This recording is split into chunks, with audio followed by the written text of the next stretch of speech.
إخوة الأعزاء، أحباب رسول الله صلى الله عليه وسلم، السلام عليكم ورحمة الله وبركاته. إن الحمد لله نحمده سبحانه وتعالى ونستهديه ونستغفره ونعوذ بالله من شرور أنفسنا ومن سيئات أعمالنا.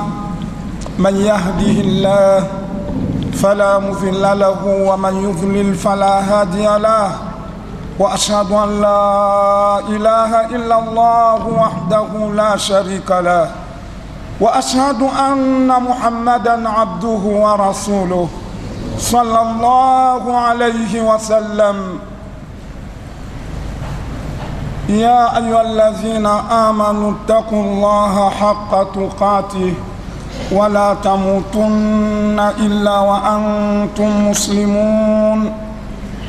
يا أيها الناس اتقوا ربكم الذي خلقكم من نفس واحدة وخلق منها زوجها وبث منهما رجالا كثيرا ونساء، واتقوا الله الذي تساءلون به والأرحام، إن الله كان عليكم رقيبا. يا أيها الذين آمنوا اتقوا الله وقولوا قولا سديدا يصلح لكم أعمالكم ويغفر لكم ذنوبكم، ومن يطع الله ورسوله فقد فاز فوزا عظيما. فإن أصدق الحديث كتاب الله، وخير الهدي هدي محمد صلى الله عليه وسلم، وشر الأمور محدثاتها، وكل محدثة بدعة، وكل بدعة ضلالة، وكل ضلالة في النار. أعاذنا الله من النار.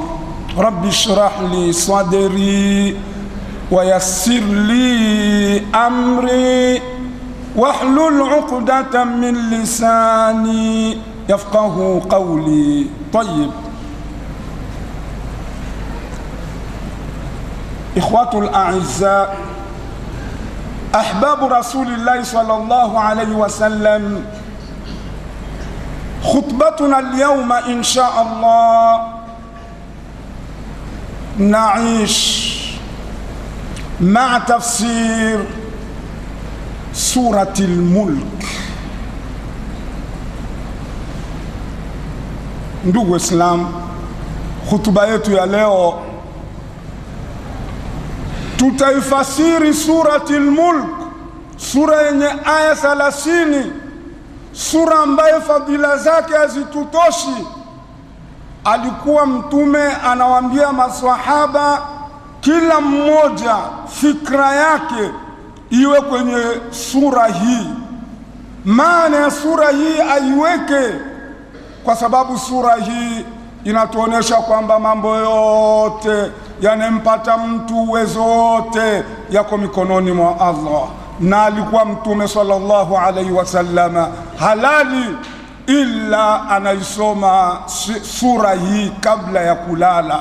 Enyi Waislamu, tangu hutuba yetu ya leo ifanyeni sura hii iwe sura yenu ya kabla ya kulala. Mtu akisoma surati al-Mulk ni sura itamuokoa mtu na adhabu ya kaburini. Mwenyezi Mungu wajalie Waislamu wadumu kwenye baadhi ya sunna za Mtume Muhammadin sallallahu alayhi wasallam. Suratul Mulk. Kwa nini sura hii imeitwa sura ya ufalme? Mulku ni ufalme. Duniani wako wafalme,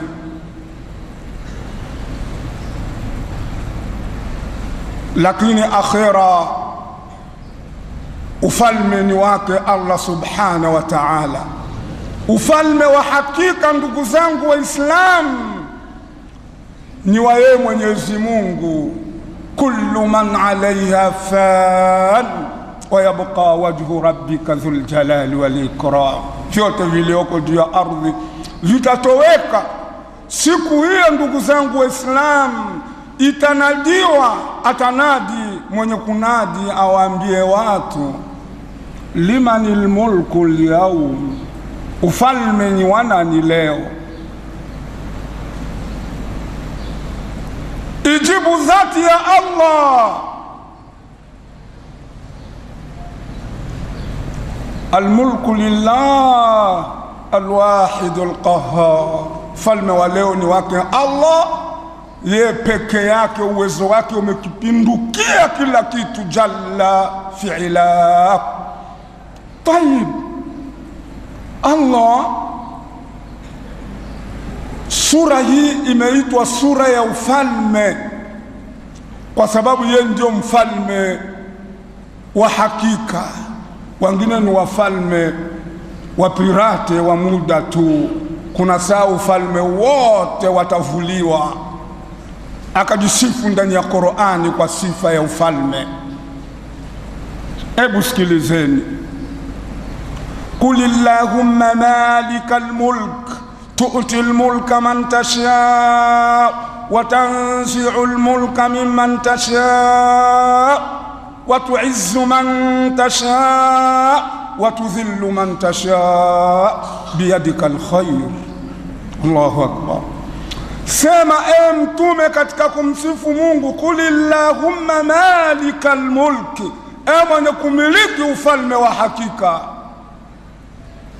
we Mwenyezi Mungu subhanahu wa ta'ala. Unampa ufalme umtakaye na unamvua ufalme umtakaye, unamtukuza umtakaye, unamdhalilisha umtakaye. Kheri zote ziko mikononi mwako. Suratul Mulk, sura ya ufalme. Tunaanza a'udhu billahi as-sami'il 'alim minash shaitanir rajim, najikinga kwa Mwenyezi Mungu mwenye kusikia na mjuzi kutokana na shaitani aliyerujumiwa akafukuzwa katika rehema za Allah. Bismillahirrahmanirrahim, naanza kwa jina la Mwenyezi Mungu mwenye kurehemu duniani bila kuchagua, na terehemu akhera kwa kuchagua. Someni Qur'ani nzima, amtoa nafasi Mwenyezi Mungu anasema wa kana bin nasi rahima wa kana bil mu'minina rahima. Sababu mtume anasema katika hadithi sahih, Mwenyezi Mungu amezigawa rehema zake katika sehemu 100, akaiteremsha sehemu moja duniani ambaye ndio Ar-Rahman. Kwa hiyo ndio binadamu anamhurumia mwenzie, simba mwanaye, mnyama anamhurumia mwenzaye, kuku anainua kwato lake kumkanyaga mwanyaka, analia mwe anakanyosha, unaona anatoa mguu. Rahma, huruma hii inampata kila kiumbe, na itapokuwa siku ya Kiyama Allah ataichukua hii rahma moja Ar-Rahman aitie katika zile 99 zirudi kuwa 100, awaneemeshe watu peponi. Sio muda wa Islamu. Bismillah yenyewe ina upana kama walivyoeleza ulama wa tafsir. Tayib, nabda, tunaanza. Tabaraka alladhi biyadihi almulk wa huwa ala kulli shay'in qadir. Allahu akbar. Tabaraka, tabaraka alladhi, ametukuka yule ambaye. Yakulu ulamau tafsir, wanatueleza wanavyoni wa tafsir, tizameni katika Abyadul Bayan fi idaati alqurani bilquran, anaeleza kwamba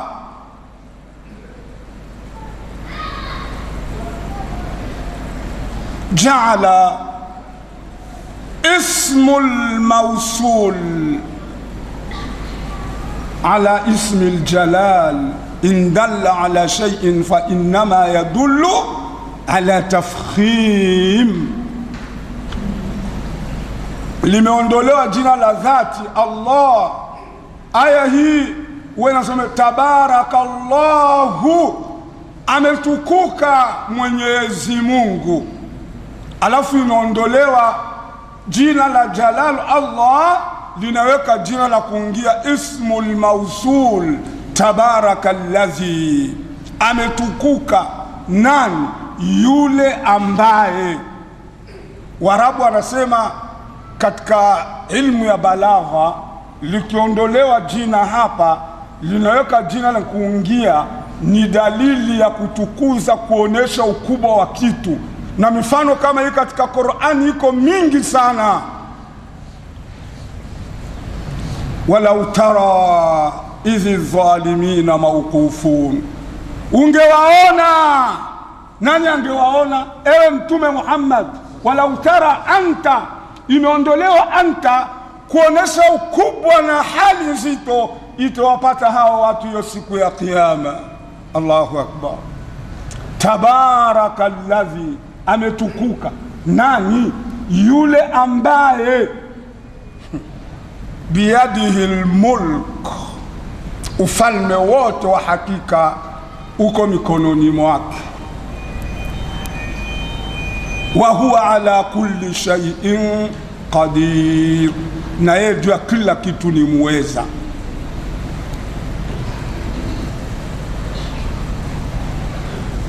Akalitumia neno hili Allah subhanahu wa ta'ala mwanzo wa surati al-Furqan, tabaraka alladhi nazzala al-furqana ala abdihi liyakuna lilalamina nadhira. Vile vile tena ametukuka yule ambaye aliyeteremsha Qur'ani, upambanuzi kwa mja wake, ili awe kwa walimwengu mwonyaji. Akalitamka tamko hili katika surati al-Furqan tena mara ya pili, tabaraka alladhi in shaa ja'ala lakum khayran min dhalik jannatin tajri min tahtiha al-anhar. Ametukuka Mwenyezi Mungu ambaye inshaa ja'ala lakum, akitaka atakujalieni bora kuliko hayo mambo yao, mabustani yenye kupita mbele yake pepo. Akaliribiti tena tamko hili, anaondoa tena ismu dhat, anaweka ismu al-mawsul, tabaraka alladhi ja'ala fi samai buruja wa ja'ala fiha sirajan wa qamaran munira. Kule mwisho wa surati al-Furqan, ametukuka yule ambaye ja'ala fi samai buruja, aliyojalia kwa mbinguni mamio ya nyota, akajalia taa lenye kuwaka na mwezi wenye kutoa nuru. Ametukuka, huyo ni mkubwa zaidi, naye jia kila kitu ndiyo muweza. Waislamu hapana budi mambo yote tumkabidhi Allah subhanahu wa ta'ala. Anatueleza Mwenyezi Mungu sifa zake. Allahu akbar, Allahu akbar. Alladhi ja'ala lakumul mauta wal hayat liyabluwakum ayyukum ahsanu amala. alladhi, yule ambaye tena amekujalieni kifo na uhai, umauti na uzima. Qala ulamau tafsir, quddima almaut ala alhayat lianna an-nas yafiruna min almaut wala yafiruna min alhayat.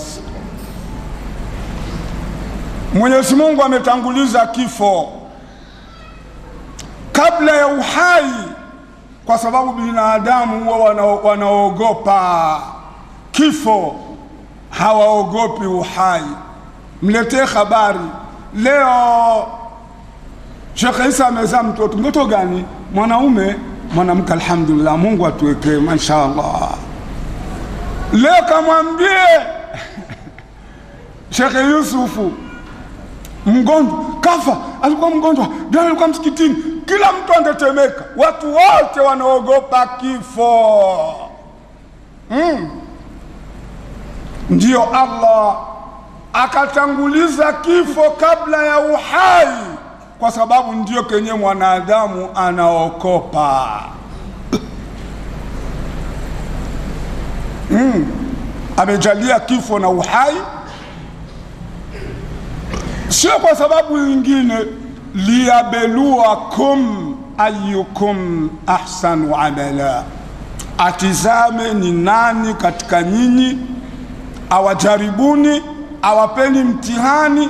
Enyi ndugu zangu Waislamu, mimi na nyinyi kuwa duniani ni mtihani kwetu, tutumikie imma pepo imma tutumikie moto.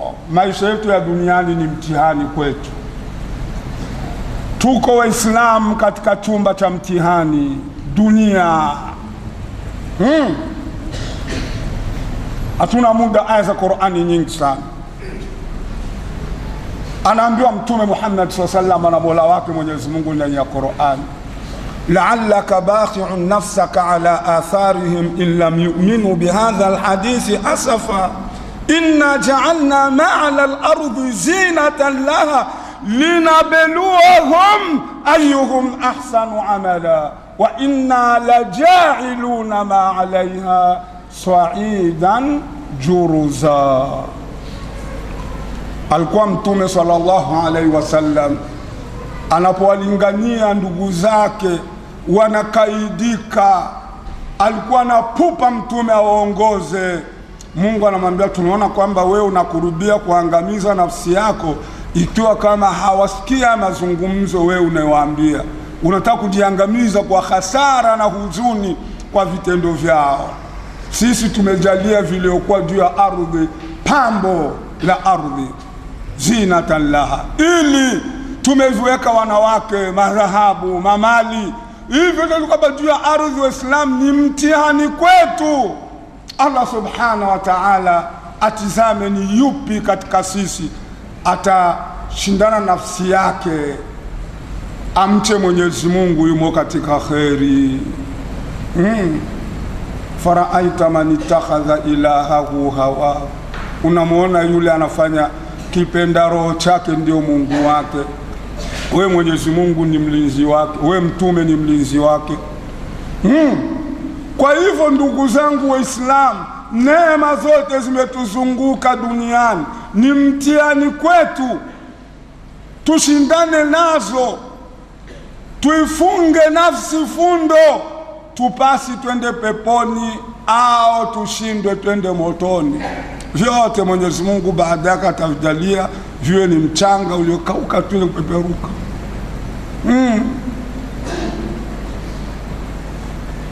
Mathalul hayati dunya kama'in anzalnahu minas samaa faqtalata bihi nabatul ard mimma yakulu an-nas wal an'am. Haukuwa uhai wa kidunia na starehe yake isipokuwa ni mfano wa mvua ya mteremka mawinguni, ikachanganyika na mimea katika ardhi, ikaotesha mimea, wanekula wanyama na binadamu, mpaka ardhi inapochukua pambo lake wakadhania binadamu kwamba wana uwezo wa kuweza kuichuma mimea hiyo. Ikaja amri ya Mwenyezi Mungu kimbunga, usiku au mchana, akaiangamiza yote, ikaamka asubuhi utafikiri kwamba imefyekwa. Wallahi Waislamu, ayuhum ahsanu amala, ni yupi atetenda vitendo vizuri zaidi? Tizameni Qur'ani Waislamu, fateni madarasa, hamsomi kwenye Ijumaa. Aya inasemaje? liyabluwakum ayyukum ahsanu amala, laisa liyabluwakum ayyukum aktharu amala. Akujaribuni ni nani katika nyinyi mwenye vitendo vizuri zaidi, sio vingi.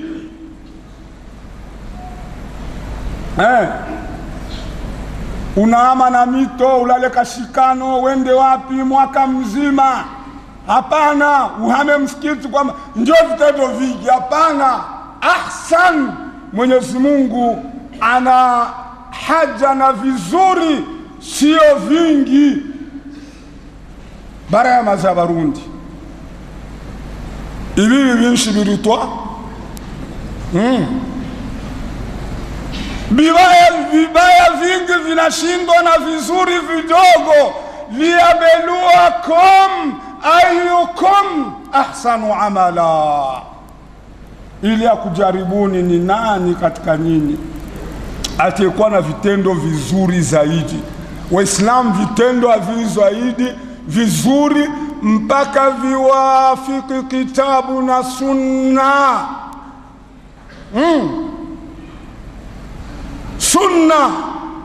Sunna ni kumsadiki mtume kwa yale aliyoamrisha na kujiepusha na yale mtume aliyokataza. Wala sikuoni mtume katika yale aliyokataza.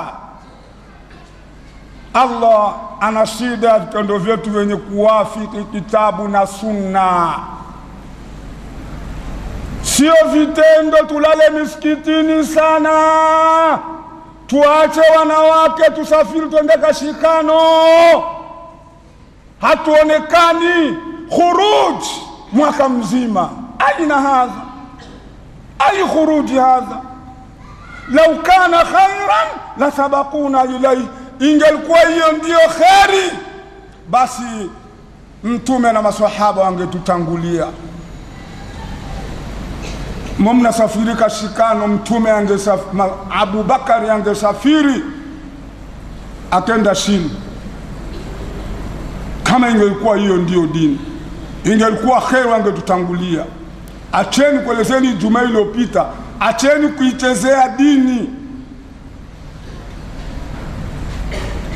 Mwenyezi Mungu katuwekea mambo ya dunia ili atujaribu ni nani katika sisi mwenye vitendo vizuri.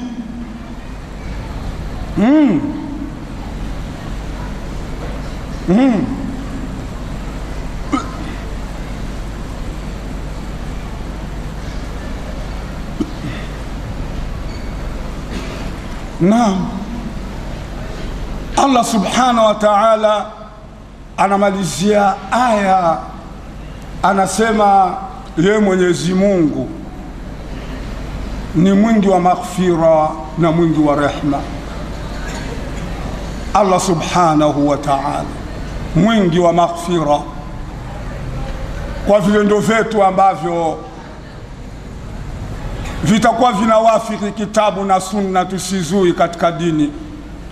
Kuzua katika dini kutawafanya watu wasihalaliki na uombezi wa mtume siku ya Kiyama. Mwingi wa maghfira na mwingi wa rehma. Kana bilmu'minina ghafura rahima, kwa Mwenyezi Mungu kwa waaminifu ghafura rahima, ni mwingi wa maghfira na mwingi wa rehma. Hii sura Waislamu ni sura itamokoa mtu. Ndio maana Imam Tirmidhi katika hadithi sahih anasema mtume aliwahimiza maswahaba wanasoma sura kabla ya kulala, na yeye mwenyewe alikuwa halali bila kuisoma sura hii. Tayib, tunaenda haraka ndugu Waislamu. Naam,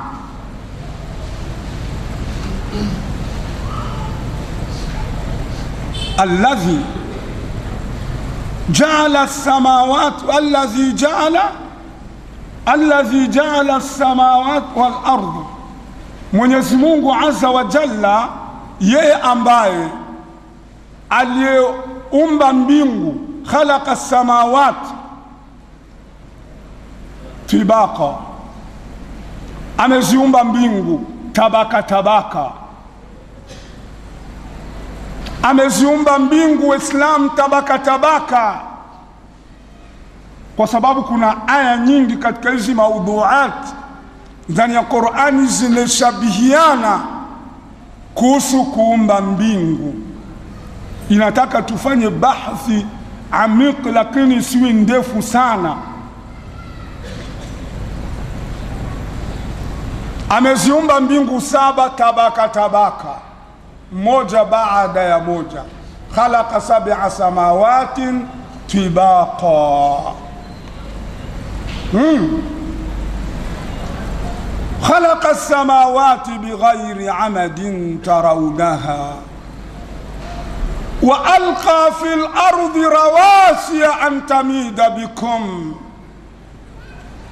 Anasema ndani ya Qur'ani, khalaqa as-samawati bighayri amadin tarawnaha, ameziumba mbingu hazina nguzo ambazo mnaziona kwa macho yenu.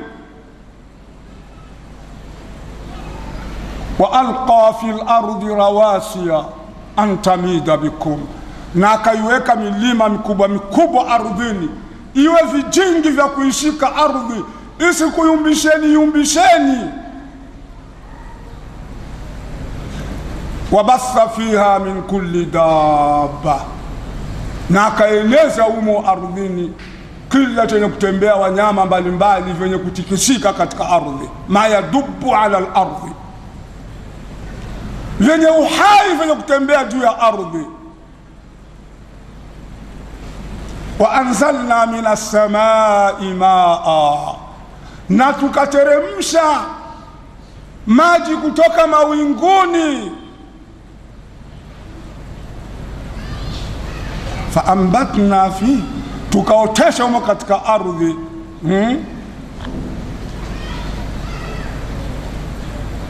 zawjan, mimea karim, mizuri mizuri. Alafu akaendelea anasema, hadha khalqullah, hayo huko ndio kuumba kwa Allah, yeye ndo aliumba hivyo. Faaruni madha khalaqa alladhina min duni, nionyesheni sasa hao miungu yenu ingine, nionyesheni vile ilivyoviumba kinyume cha Mwenyezi Mungu subhanahu wa ta'ala.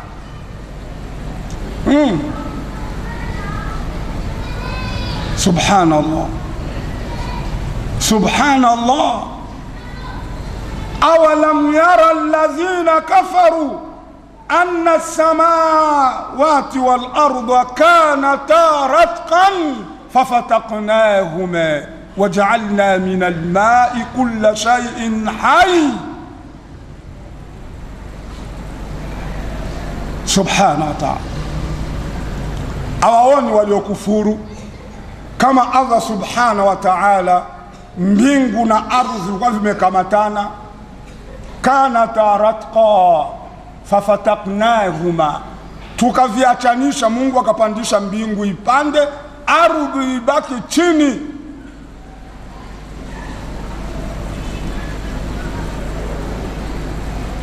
La khalqu as-samawati wal ardi akbaru min khalqi an-nas walakinna akthara an-nasi la ya'lamun. Kuumbwa kwa mbingu na ardhi ni umbile kubwa la ajabu kuliko kuumbwa kwa binadamu. Watu wengi maskini hawaelewi. Kana taratqa, vilikuwa vimeshikamana mbingu na ardhi. Mwenyezi Mungu subhanahu wa ta'ala anasema tukaviachanisha. Waja'alna minal ma'i kulla shay'in hayy, tukajalia katika maji kila kilichokuwa hai. Inna fi dhalika la ayatin liqaumin yu'minun, katika hayo mna maonyo, mna mazingatio, sio kwa watu wote, kwa wale wenye kuamini, wenye akili ya kuchunguza mambo. Tunaweza tukapa na tafsiri tuseni kwa sababu aya ni nyingi sana za maajabu ya kuumbwa mbingu na ardhi. Wasamaa banainaha biaidin wa inna la musiun, na mbingu tumeziumba kwa mikono na sisi kuipanua mbingu. Wal arda farashnaha, na ardhi tukaitandika mfano wa tandiko. Hatuoni mwisho wake, ndugu zangu Waislamu.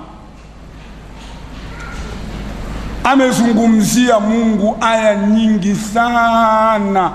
Aantum ashaddu khalqan amis samaa banaha, kuumbwa kwenu nyinyi ndio umbile la ajabu au mbingu kuzitandika?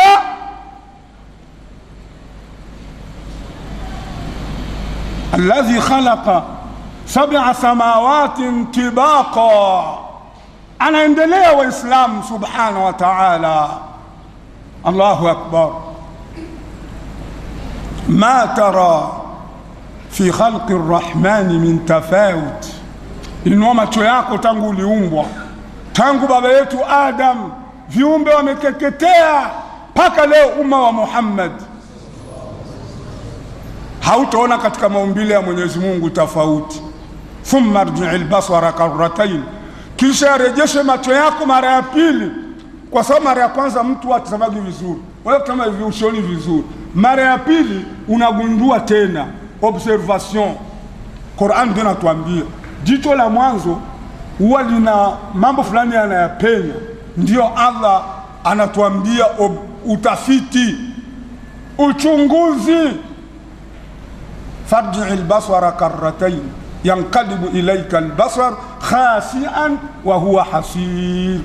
Rudisha jicho mara ya pili, uchunguze tena upya, macho yake atakurejelea. Yanqalibu ilayka basar, yameizika na amepata hasara, hayatagundua aibu. Mbingu haichuji, haipasuki tangu hatujazaliwa mpaka hivi leo. Tukuelezeni nini kuhusu sifa za mbingu kama mnavyoiona? Subhanahu wa ta'ala. Allah kaifanya mbingu iwe kubwa kuliko ardhi.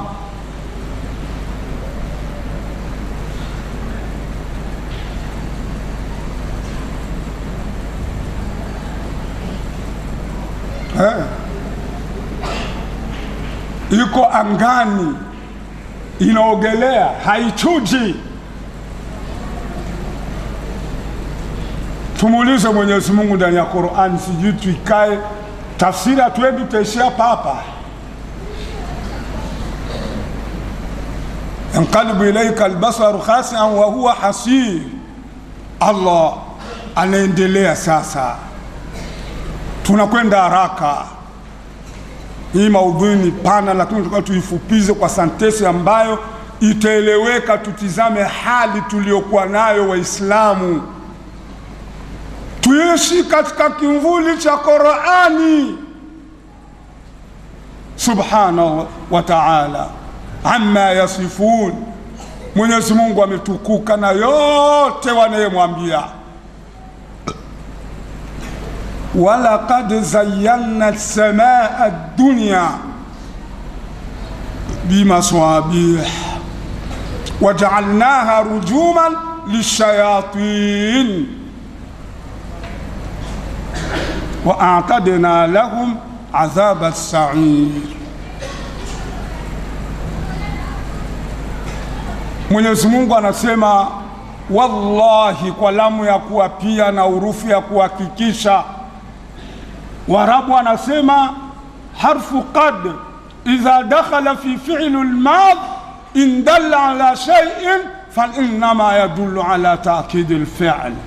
Hii qad kitendo cha wakati uliopita katika Kiarabu ndio fi'l madhi, kitendo cha wakati uliopita ikijulisha jambo inajulisha kukazia kitendo. Walaqad zayyana as-samaa ad-dunya, wallahi tumeipamba mbingu ya duniani. Wallahi bila shaka tumeipamba hii mbingu ya karibu yenye inatukurubia, mbingu ya karibu yetu ya dunia, bimaswabih, kwa mataa. Allah subhanahu wa ta'ala ameeleza ndani ya Qur'ani manfaa na kila ilmu akaieleza. Ndio maana tunachukua kila aya na muktasar fupi ili tufikie katika lubul maudhu, mbegu ya mada yetu ya leo. Mambo tunaishi Muislamu hatuelewi. Tuishi katika ulimwengu wa Kiislamu, tuishi katika ulimwengu wa Qur'ani subhanahu wa ta'ala. Tumeipamba mbingu ya duniani kwa